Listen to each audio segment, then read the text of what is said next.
Welcome to the Sisters Talk podcast. I'm your host, Dannie M. Hi, I'm your co-host, Aisya Carroll. Thank you for joining us today. And today we have a very special topic in honor of Women's History Month. And that topic is women in business. And so, as you can see, we are full house this afternoon. We have Miss Erin Jones, Allison Platzmeyer, and Christine Kramer. And all of us, including Asia and myself, are serial entrepreneurs. We have multiple businesses going on at the same time. And what better way to honor these ladies than bring them on to the Sisters Talk podcast and let's just get right into their business. We want to know what they do, we want to know where they're from, and we want to know some of the challenges that women face as business owners and also just being regular workers within business, within corporate America. Asia and I talk about this a lot. We talk about the many struggles that we encounter, specifically as it pertains to women of color. But we also understand that there's also some issues that stem and stream from being a female leader, whether you're in the workplace or a business owner. I'm waiting on Asia to add to that. Yes, I agree. There are many challenges that we all face as women in different structures that were designed by men. And so sometimes those structures, we face challenges. And so learning how to maneuver through those challenges allow us to be great. Absolutely. And so there's so many dynamic features and qualities of each woman that's on this show today. And it's a complete honor to have you as guests today. And so for people who don't know, I myself am the host and creator of the Sisters Talk podcast. I'm an author of Female Minority Report. I'm also the producer and screenwriter and director of the short film Nella. So if you haven't taken a look at that yet, you can go to www.dmfilminggroup.com. Check it out, leave a comment, share. I'll greatly appreciate that. Also, diving right into our segment, we have, like I said, three phenomenal ladies. One is Miss Allison Platzmeyer, and I met her through initiation or conversation about a TED Talk. And of course, when I met her, I was ecstatic. I was excited. I was like, oh my God, I just came out with my book. This would be an awesome opportunity. I was also very nervous as well. And so, I kind of went through the requirements, passed, and definitely got my little slice of sunshine on being a part of her TED Talk. So she is actually a business owner of AQP Consulting, and also she's a professional organizer, as I just mentioned, of the TED Talk Linux Village, as well as for the youth. So that's just extraordinary. And thank you so much for being a guest on the show today. Yeah, thank you so much for having me. Definitely. And next we have Miss Erin Jones. She's the owner and lady pro at Electrician on Call. She's also a serial entrepreneur. And I'm not kidding, guys. She wears many hats. She's an author, she's an advocate, she's an activist, she's an educator, an entrepreneur, a podcaster, a philanthropist, and again, a lady pro, and most importantly, a wife, a mom, and a dedicated friend. And she manages her family flagship business as a chief operating officer for Electrician on Call. Nationally, her business on call service pros helps highly rated small businesses connect with customers through the hashtag support local initiative by spotlighting reputable businesses. So thank you so much, Miss Erin Jones, for taking out some time to be our guest here on the show. Absolutely. I'm always here to support you. Thank you so much for having me. Thank you. And actually, just a little bit of personal background between her and I. We actually met because I did a segment on my show, and I do believe it was in 2019. And the topic was colorism in America. And she reached out to me like almost immediately when she saw the flyer. And the rest has just been history. She's been extremely supportive of everything that I've done. She actually came to my book signing in my hometown in Dallas, Texas. So thank you, thank you, thank you. Got it. Next, we have Miss Christine Kramer. She is board certified as a functional wellness coach with a passion for helping people move from eating from the standard American diet toward a whole food plan in the least stressful way possible. And as a side note, let me just thank you. I definitely need to sign up for this. You don't want to know what I ate before this. No judgment. No judgment. Thank you. She provides education, accountability, and support to her clients through private health coaching, remote Reiki sessions, and the Shape Reclaim Health Restoration Program. Now, Miss Kristen and I, we met through Instagram. When I saw that you were a gut specialist, when I saw that you were a Reiki practitioner, I was like, oh man, now you got something going for yourself that I don't see too often. It's very rare, but it's also very needed. So a little bit of background with why I reached out to you, Christine, in case you didn't know. I used to suffer from serious intestinal and digestive issues. And I realized later it's because I was in an extremely toxic work environment.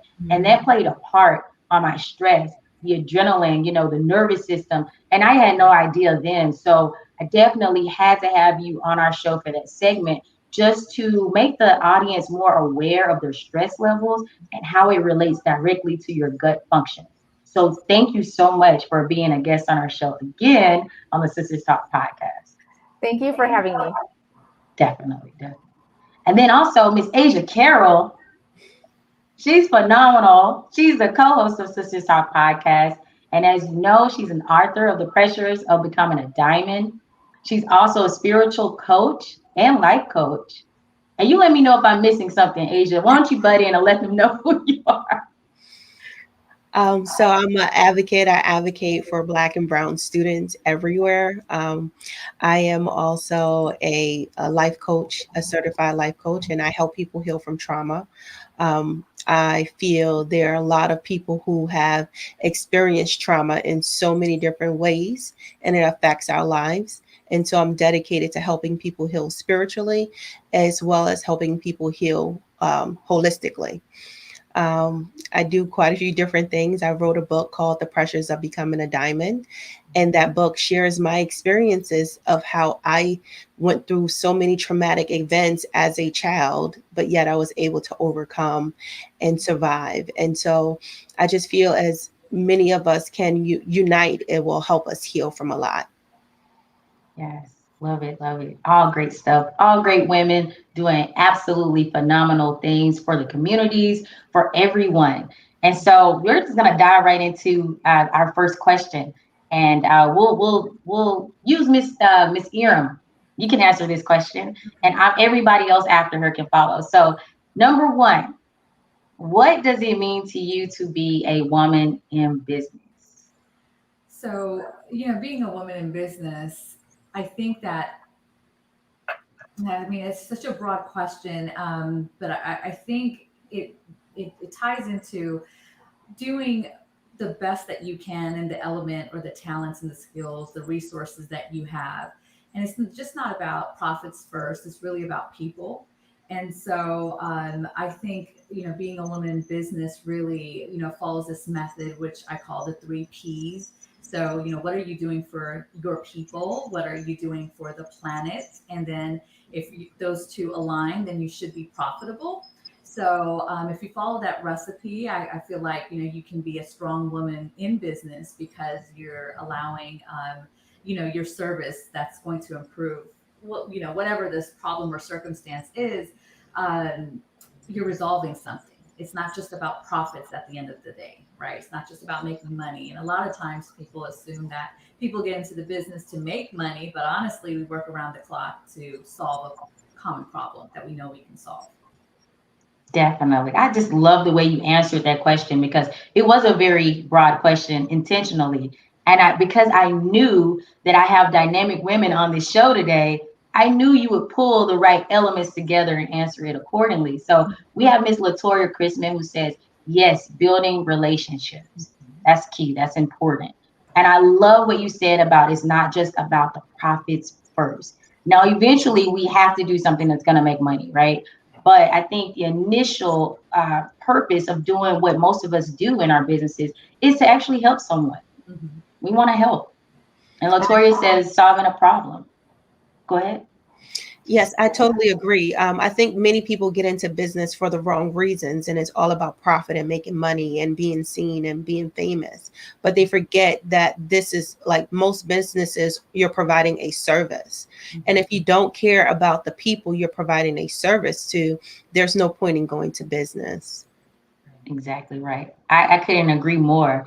And so, Miss Kristen, what would you say, Miss Christine, about being a woman in business? What does it mean to you? Well, aside from being a role model, especially for my daughter, I do believe that women in business are more service oriented. And I do find that a lot of us have a harder time making money just because we're trying to help everybody for free because that's just kind of our nature. So, being a role model and just helping people, but yeah, we still have to pay the bills in the long run. Mhm. Yes, yes, yes. And how about you, Allison? What's your take? What does being a woman in business mean to you? Yeah, I definitely echo Christine because, I work in consulting for a nonprofit organization. So I'm just like, I would volunteer for all of you if I could all the time. But I echo what both of the other women have said of, I think women bring a higher level of empathy and relationship focus to the way that they run businesses. But I think women-led businesses are also so important because the corporate world is not always set up in a way that women can succeed, right? Like, I know being a mom, I have a 2-year-old, Miss Jones, I think you have one as well. And so being able to, like, I feel like you're forced to try to make this choice on if you can be successful in your career, if you can be successful in your family. And so when you're a woman business owner, you don't have to pick, right? Like you can choose. I can throw as much into my business as I need to, throw as much into my family as I need to, and I don't have to sacrifice on either side. So I think there's that until the corporate world finds a way to be more accommodating to women in the workplace, for sure. Yes, I love it. I love it. And before we get too far into the questions, I want you guys to kind of expand a little bit more on what you do because I kind of touched the surface. So, Aram, could you let the audience know who you are, what you do, where you're from? Absolutely. So I'm actually a New Yorker, relocated down here in Dallas, Texas. So I still don't pronounce my R's the whole time. But I am in the construction industry. So that's electrical, that's HVAC, that's the cooling and all of that. Texas is wonderful. It's our peak season all year round. I also own On Call Service Pros, which is a network that expands nationally. And so it helps small businesses that are rated 4.8 or higher on a 5-star level to talk about their business and get in front of potential leads and customers. So we advocate for them because it's hard starting a new business. You don't know where to market, and we help other businesses do that. And then we also have Knox Media Group, which is actually our media group that we've had for 11 years. It focuses on startups, nonprofits, and small businesses because let's face it, we're on a tight budget and sometimes swimming with big fish that can afford $20,000 a month when you can only afford $200 a month, we can actually make miracles happen. So that's really a lot of the different, business areas that I'm in. I do get to talk and speak and author and consult as well. I'm a construction project manager by trade and electrician by trade. So I definitely get pulled into many other areas in a male dominated world. And I get to talk to women specifically on things to keep their household safe and just not to be taken advantage of in, again, male dominated industry. So that's where I kind of flutter. I'm also the Dallas lead for Dallas Professional Women, which is an organization that helps women business owners, or if you're a woman in business, which means you can be a solopreneur, an entrepreneur, a mommypreneur, whatever kind of preneur you are. And we help you just gain access to other women that are ready to support you. And so that's what I do. I think I have a gift for collaborating and helping people kind of set their goals and boundaries and really figure out how much they're worth when they're putting things out there. Because a lot of times, like you women, all said, sometimes we give things away for free and sometimes we're not paid what we're worth. And it's so aggravating just to see that happen to really good, hardworking women. So I am an advocate for that. I'm an advocate for youth as well. So that's what I get to do. And I love every moment of it. I only invest my time in things that I really feel passionate about. And so I kind of float in that, that area and space. And so it's just a very productive way of just making sure everyone's growing along with it. So in a nutshell, I hope I answered that question for you. But yeah, that's what you get. Yes, you did. You did.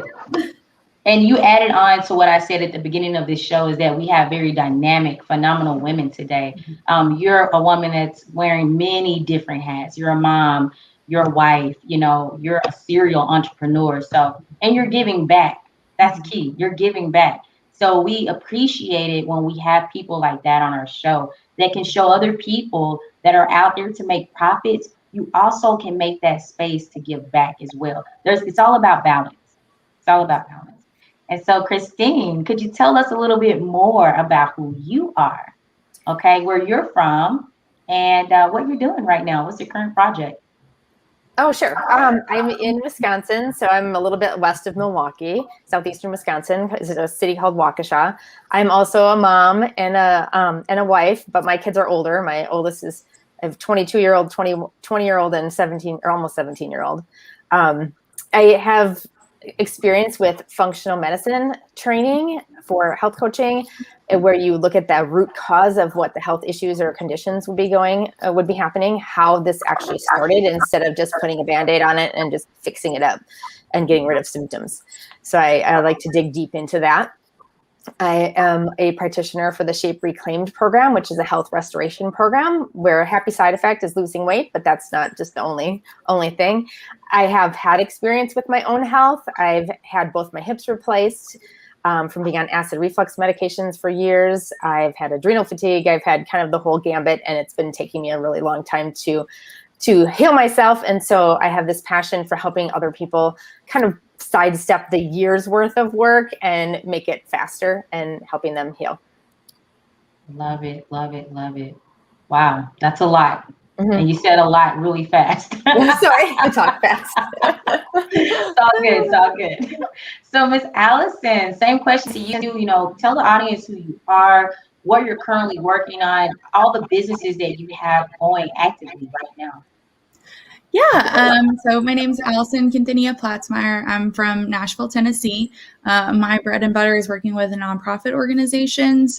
So I provide consulting for them in grant writing, strategic planning, fundraising strategy, really whatever they need, because my career has been working with small nonprofits where you have to wear all of the hats and be the program manager and the financial manager and all that fun stuff. So I do direct consulting with nonprofits. I also have community education through a membership portal called the Social Impact Lab. So if they can't afford one-on-one consulting, they can use the courses or use templates to get where they need to go. I primarily specialize with helping really small nonprofits that are under 500,000 or less than 3 years old, because there's kind of a waiting period before you can get grant funding. And a lot of them really focus on wanting to hire a staff member and then use all of their available capital in the beginning to hire a staff member, and then they hit a plateau with being able to scale. And so if they can hire a consultant, they can cut down the costs and hopefully scale faster to sustainability. So that's kind of our goal there. My dissertation was on age and gender discrimination in the nonprofit sector, because most nonprofits are too small to be bound by EEOC and Tennessee Human Rights Act here. They don't have enough employees to actually be held accountable for discriminatory practices. So women and minorities especially are mistreated in the nonprofit sector, unfortunately. And so a lot of my advocacy has been around, I teach salary negotiation through AAUW to help close the wage gap.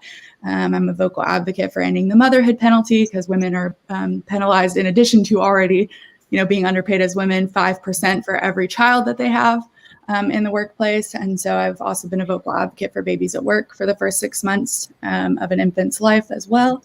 And as you mentioned, TEDx, that's a volunteer thing that I do. We're actually not allowed to get paid as TEDx organizers, but I do some paid TEDx coaching if people need help with identifying their pitch or idea, or kind of crafting, kind of like public speaking coaching. So, wow.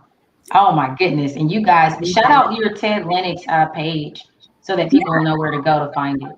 Yeah, TEDx Lenox Village Studio is the Facebook page, and we also have a Facebook group, Become a TEDx Speaker. So our goal is to make TEDx accessible to everyone, because we think it's become kind of a, an elitist thing, and we think everybody has a TEDx talk in them, and so we want it to be something that's accessible because it's virtual now, and so anybody can do it. They can record it at home. They don't have to pay a professional videographer, and so this is really an opportunity for us to get people the TEDx talk they've always hoped to have. Gosh, man, that is so amazing. Thank you, Allison, for providing that. First of all, thank you for providing your energy for free. I mean, for the most part, to get this going, because I recorded mine at my house. I didn't pay anybody to do anything. Now looking back, I'm like, yeah, maybe I should have, but it's the fact that you have that option. You made it available where I had the option. So I'm thankful for that. I mean, so guys, make sure you go check out her page on Facebook, Lenox Village. So you guys are doing amazing things. I've been keeping up. You're posting like multiple times a day. Yeah, So it's really kicked off because we got like an international group now. So there's people in like Sweden, Stockholm that are, applying to do pitches, and it's awesome because we are virtual. We've got this, much larger. We're doing a Connecting Around the World series across April. So it's nice to just get to hear what's going on in other areas of the world and create that accessibility for sure. For sure. So let's wrap it around back to Iram. Iram, have you faced any challenges, being in the electrical realm of the industry, being a female, a dynamic, intelligent female? Have you ran across any challenges there? And if so, how did you overcome them? Absolutely, all the time. And I think the first one is really, our electrician business is a husband and wife duo. And so, we're in the construction space, so male dominated, and, everyone just assumes that, I'm just the wife of the owner, and they don't quite understand that there's a partnership there. Everyone has their core key competency areas. And so for a very long time, I had to take a back seat because, let's face it, I've been in the industry for about 20 years. The internet did not have a lot of stories of other community groups. It wasn't like that. We have that now. And so for the last couple of years, it has definitely picked up momentum and traction where people go, oh, okay, there are more women that are in this construction industry, male-dominated industry, and we've learned to support and love each other from just, our different cities.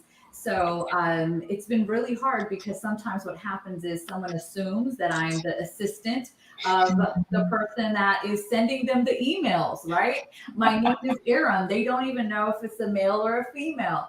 And so it's really crazy because there's such different, I can go on for hours about the craziness that I have to deal with on a daily basis, but I have to walk into my industry every day armed with knowing that someone is going to test me and not to take that personally, right? You have to know that if you're coming in and you know what you're up against, guess what? You have the advantage, right? See, they don't know what they're up against. So they're minimizing my efforts. Maybe they're assuming, right, that I may not know what I should know because simply I'm a woman, right? That's what happens. So for those women that are out there that feel like they have to go into work every single day and it's like, oh my gosh, I got to prove myself over and over again. I want you to kind of change your mindset a little bit and think of the advantage that you have walking into a room knowing that maybe you're being underestimated and show them up. The best that you can do is just be on your toes and really commit to, your craft and your trade. Show them that you're a professional, and it might buy you a few days where they might not test you once in a while, but they can continue testing you. And you just got to put that smile on your face and just plow on through. And I think that that's what has helped me throughout the years, is not taking some of that personally.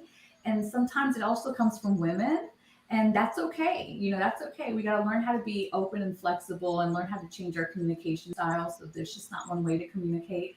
And I feel like that's probably the biggest lesson that I learned, is not to walk around in this male-dominated industry with a chip on my shoulder, not walking into a room going, I got a point to prove, but instead walking into a room like, I got a solution for you. Hear me out. And following up with everything in writing. everything in writing. I do not believe in A and B conversations as a business owner. I want a third party there. I hope everyone respects that as well. But I just don't want to get, I don't want to have a misconception with a new contact or a potential partnership. And in the male dominated industry, it's taught me a lot of that. I might say the color red and I have no idea why someone thought I said blue. So things like that happen where as women, the communication is just key. And I guess the male dominated industry has taught me that over the years. Awesome. Very great gems. Yeah, go ahead. I love that you said document everything in writing, because so many of us have conversations and we think, oh, well, we'll be fine. We had a conversation about it, but everything needs to be in writing. If it's not in writing, it didn't happen. So I love that you said that. Thank you. Yeah, she dropped a lot of gems. I also like when Iram said, change your mindset. That's key. I mean, that's key with everything you do in life, but especially as a woman, a female business owner, or just a dynamic female in corporate America, or wherever you are, in your life or in your project, or whatever you have moving forward, you just have to make sure that you have the mindset that's going to be conducive to success. And that means open communication, open mindset, understanding that everybody's not going to get you the first time, understanding that they may not respect you initially, but just knowing that if you document, like you said, Iram, everything that you do, the interactions that are being made, the conversations that are being had, then you leave a trail of evidence in case you need it later on. And also when you react more like water, less like soda, I got that off of a meme, but it's true. Like, you don't let people like frazzle you. You don't allow people to affect your emotions, because when you do that, you give them the control. And you want to always stay in control of your own emotions. So very good advice, Iram. Thank you so much. Like, you hands down answered that. You smashed that question. So we're going to go on to Miss Christine. What are some challenges that you face being a business owner, a woman business owner? Well, one of the major challenges that I have and still have right currently is I still work a regular job 4 days a week. So doing the business on the side is a little bit of a challenge with time frame. It's nice that my kids are older and they don't require as much attention, so I can devote a little bit more to my business. But I do have a limited amount of time each week to work on that and to get my name out there. Another challenge is also just getting the health coaching profession out there. People think they can just go to their doctor and their doctor will give them either medication or something to do, and then they'll prescribe something for them. Maybe it's a lifestyle, maybe it's something different, but then they leave and they think, okay, well, now how do I do that? So a health coach can help you figure out how to do that, hold your hand through the whole process and allow you to be able to take charge of your own health and do things that maybe the doctor doesn't know about or wouldn't have time to explain to you. So getting that health coaching importance in general to people out there has been a little bit of a challenge, but I think it's getting out there a lot more. People are realizing that they have a lot more control than they think they do. Another challenge, like a third challenge, could be just the financial aspect of trying to get a business off the ground. I mean, you have to pay for, the training. There's certain things that I want to do, like a website, or other things like that to pay for the business, and just getting that off the ground has been a little bit of a challenge. Understood. Respectfully, I think we've all faced those challenges at some point in time in our lives and getting our businesses going. And so I'm going to echo that question to you, Allison. What are some challenges that you face in owning your businesses? I think a lot of the similar situations. I mean, it's fortunate that in like the nonprofit sector, women tend to be in leadership roles more frequently, but we're often reporting to a board of all men. So that can be its own challenge in and of itself, because I do think there are a lot of misconceptions about women as leaders. So I know I've had my male board members say that women are too emotional to lead. and things like that, make inappropriate comments about pregnancy or childbirth. And I think that's kind of, I'm in that, my son's 2 and we're expecting another. And so trying to navigate that, can always be, it's a great and joyous time in your life, but you're also like, do I tell people? When do I tell people? How do I navigate this? Because you don't want to be seen as a liability. I mean, AQP consulting happened kind of accidentally. I mean, I was always doing contracts on the side, but when I was 7 months pregnant, I was in an ED role and they said that I was pregnant and neurotic and clearly not in the mental state to be making big decisions, and they let me go. And they said that hopefully it would help me focus on my child. Making me unemployed at 7 months, definitely gonna help me focus on my child. But and then I had to struggle through the early months of my business because I had to bring him everywhere. Like, we didn't have enough money to hire childcare. We had fallen into, financial woes from me, the primary breadwinner, not being able to work for the 3 months and then, maternity leave. And so I was just bringing Quentin unapologetically to everything. Like, I was like, if you got a problem, like, you can say it. But he was like just sitting in his, car seat when I came to meetings, because I was like, we're a package deal when this comes around, and I feel like I couldn't have done that if I was not owning my own business. If I was reporting to somebody, I probably would have been peace out again, So I think that's something that's definitely a challenge for women, is trying to balance those responsibilities. And, since we have had the pandemic over the last year, it's like, again, he's at home now. And so if people, he's 2 years old, he's crawling on me all the time, and people will be like, do you need to go? Like, are you busy? And it's like, so I think that's one of the, challenging the misconceptions and the bias that people have. And then also just creating a space where work-life balance can exist. And then also, women, even though I teach salary negotiation, I still significantly undervalue myself. And I think that's also part of, just the area that I work in. I feel bad charging nonprofits sometimes. And so that can be its own difficulty. But I mean, it's crazy. The National Association of Female Executives was talking about how men, walk in a room acting like they own the place and they know everything, even though I've sat here, spending 8 years studying nonprofit management. So, I think the confidence that they have to say, hey, I've been doing this for about a year. How about 185 an hour? And I'm sitting here 30 an hour, So, I think it's navigating imposter syndrome, and the confidence to charge what you're worth is an ongoing struggle for me as well. Well, definitely hope that you work every day to get past that, because like I said, each and every woman on this show today is phenomenal, and you definitely should get paid what you're owed, because we're exerting a lot of energy. Do not undermine that. Like, we are giving a lot here, okay? And so also congratulations. Yes. And secondly, I feel your pain, sister. I have a 3-year-old now. She just turned 3 yesterday. So, I mean, it's just that family work and entrepreneurial balance is key to success.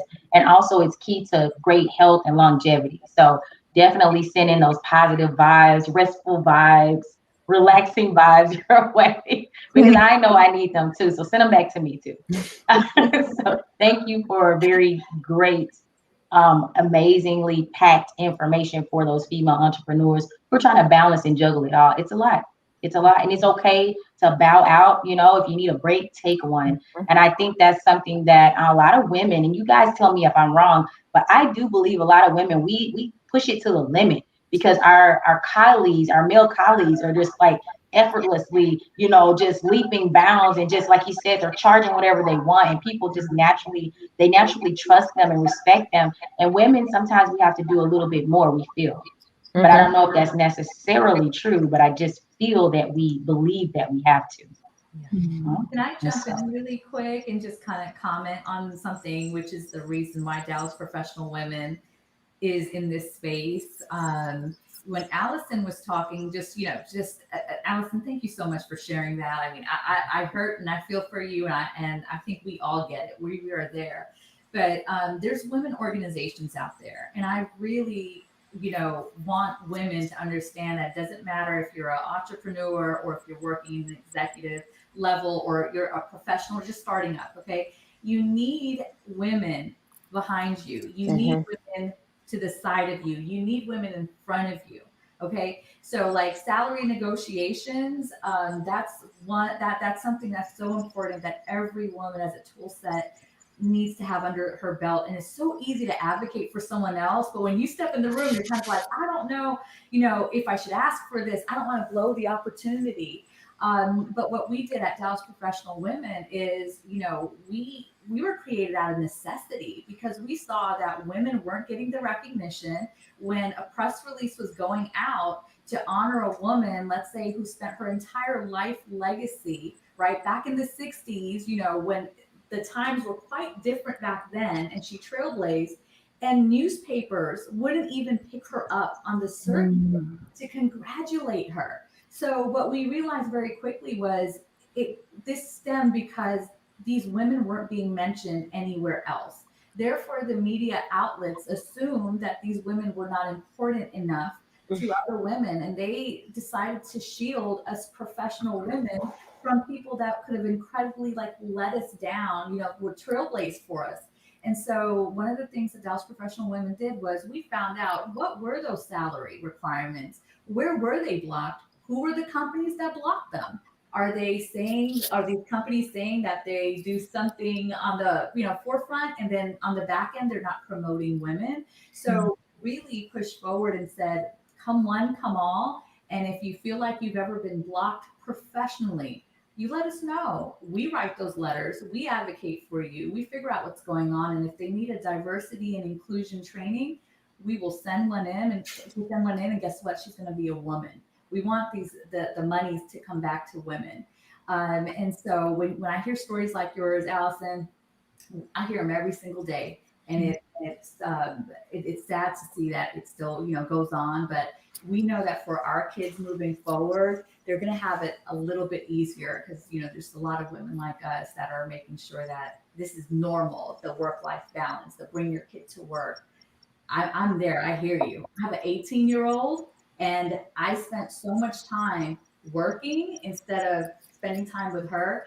And I have to make that all up, not because I didn't want to be there for her, but because my work life wasn't flexible enough for her. And so, that's the side of women in business that a lot of us don't get to talk about. It's not all about red bottoms and coming out of a nice looking car, right? That's what everyone hopes it is. But there's a lot of sacrifice that we do to get here. Yes, I totally agree. Especially the not being able to spend the time with your children. I remember I had a job. I worked from 8 a.m. till 9 o'clock at night. I was a salary employee. I was getting paid less than people who had less experience than me. And I still kept doing it because it was my job and I didn't want to lose it and I depended on it. But then I had to learn about salary negotiation. When you negotiate your salary and you do research, it allows you to get what you deserve, but don't feel bad for getting what you deserve because a man's going to get it regardless. They're not going to feel bad if they're making more money than someone who has way more experience. They're going to take the offer. And so just being okay with understanding that regardless of you making a certain amount of money or regardless of you needing a flexible position, if you're working in a job that is not flexible and that does not care about work-life balance, start creating your own businesses to create that dynamic for yourself. Yes. I just have to just do this because that's so true. Start building that strategy, coming up with that business plan, reach out to some of these amazing ladies that's on this show today.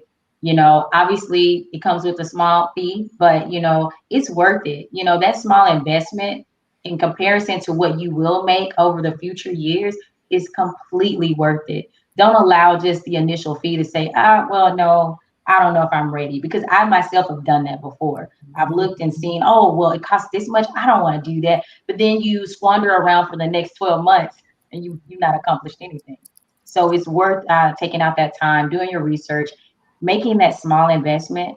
You don't know where it may take you, and at least you're out of that toxic work environment. That's the main thing. And so, and just also one more thing I want to add to Allison's experience. And I love hearing how you explain the purpose of DPW.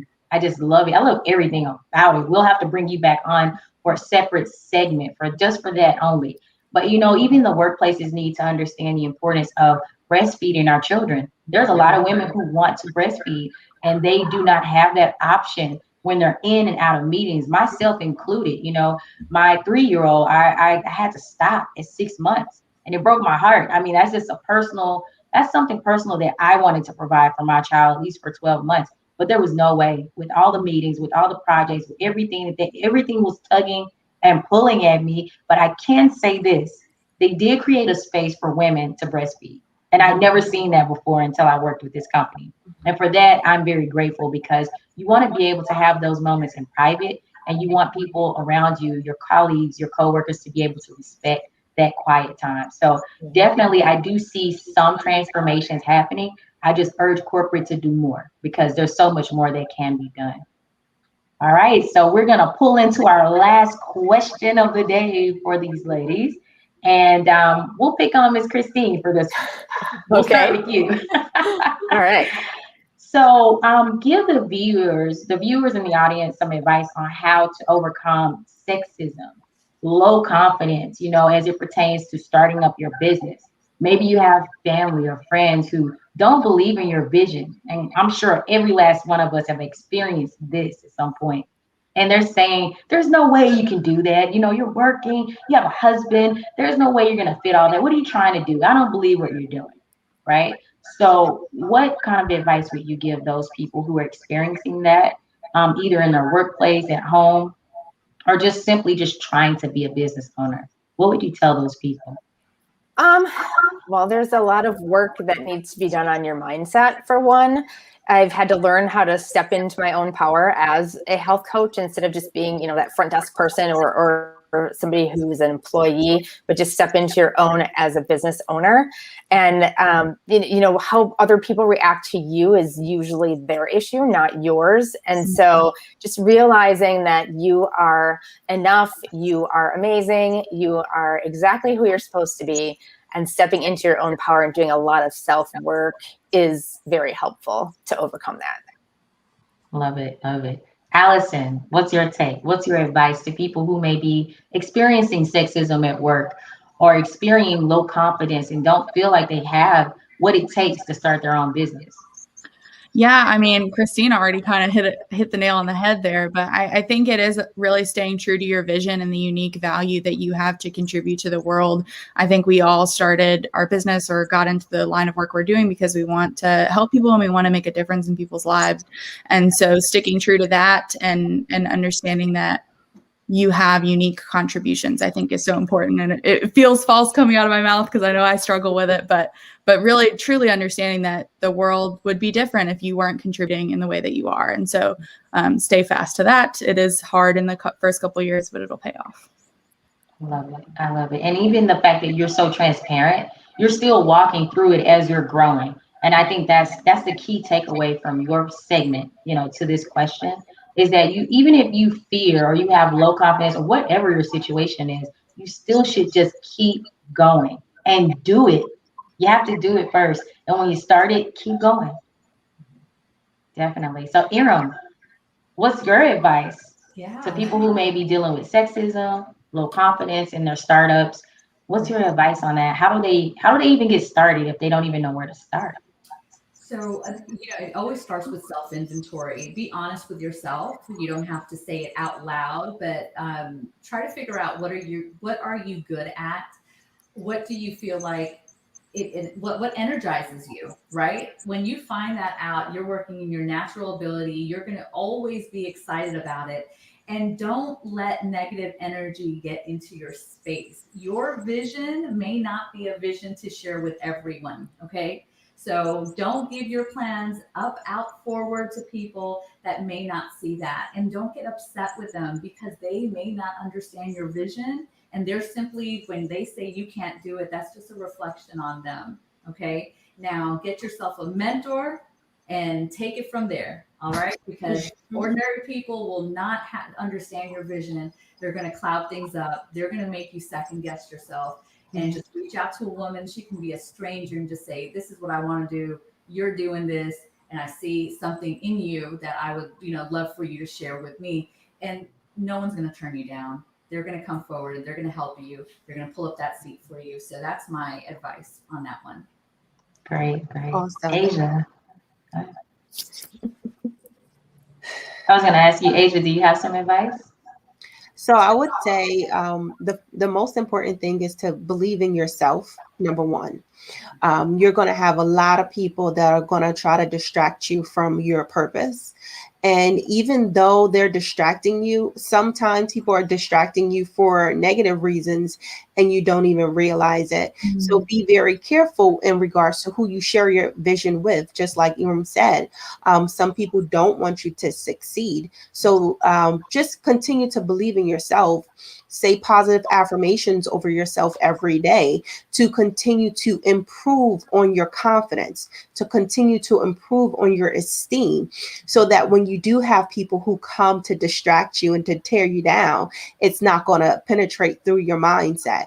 And so the most important thing is believing in yourself, believing in your business, and knowing that you can accomplish anything you put your mind to. Love it, love it. Oh, wow. All great gems that were dropped on this show today. I tell you again, the topic is women in business. And these ladies came and you guys brought it. I mean, and you guys opened up, extremely transparent. I want to thank you personally for being a guest on the show today. So very grateful. But before we let you ladies go, Iram, let everyone know where they can find you. Shoot out some web addresses. Go slow because you have a lot going on. Right. I'm just going to hit you with one of them. Okay. Go to DallasProfessionalWomen.com. Okay. So DallasProfessionalWomen.com. That's the URL. That's the web address. From there, because we celebrate all of our different hats, you'll be able to find all of our links over there. That's awesome. Awesome, awesome, awesome. Thank you so much, Iram, for being a guest on our show. We thank you. Thank you. For having All right, Miss Christine, let everybody know where they can find your information. If you have a website or Instagram, shout it all out. Let the audience know where they can find you. Sure. I am on Instagram. My handle is C Kramer Coaching. I also have a Facebook group called Holistic Health Hunters. And my Facebook business page is under Living Lighter Coaching or Health Coaching. You could Google that. I have a website, ckramercoaching.com, has some blog posts on there. It is in progress still. It's kind of a work in progress. So I'd say Facebook or Instagram are easier for finding me. Nice, nice. Thank you so much. Thank you for sharing your knowledge and your experience and journey and being a gut specialist and a Reiki practitioner. Definitely have to sign up for one of those classes. I haven't done it yet, but I am going to. So thank you again for being a guest. We'll definitely have to bring you back sometime in the near future. Thank you for having me.